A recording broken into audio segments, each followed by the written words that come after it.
vous êtes là. Bonjour, alors vendredi dernier j'étais à la conférence de presse de meilleurscpi.com animée par Jonathan Diver, le fondateur de ce site que vous découvrez à l'antenne. Alors la bonne nouvelle, c'est que tout va bien pour les SCPI, notamment pour les CPI dites de rendement. Elles ont en effet collecté plus de 2,4 milliards d'euros au premier semestre.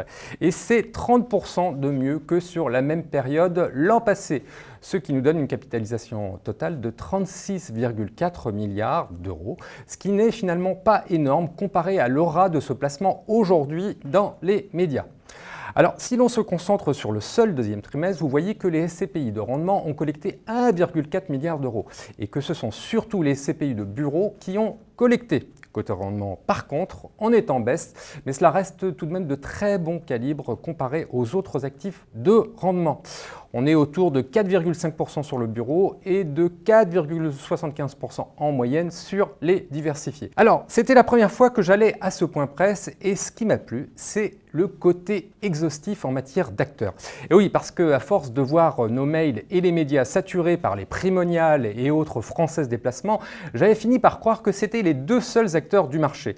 Eh bien non, il y a un tas d'autres acteurs comme par exemple Eurial, Quorum ou Sofidy qui font également du très bon travail. Alors, Jonathan Diver a notamment cité la SCPI diversifiée Épargne-Pierre du groupe Voisin qui affiche un taux de rendement supérieur à 6%. Il nous a également dit que c'était les sociétés indépendantes qui obtenaient actuellement les meilleures performances. On tourne autour de 5% de rendement et non pas les sociétés affiliées à des grands groupes. Là, on est plutôt autour de 4,5%. Et enfin, il est clair pour lui que l'avenir des SCPI passe par leur capacité à sortir de France. On est en effet sur des rendements moyens gravitant autour de 7% en zone euro. En clair, il va falloir commencer à se méfier du marché parisien qui commence à devenir saturé et beaucoup plus cher. Voilà, merci et à très vite.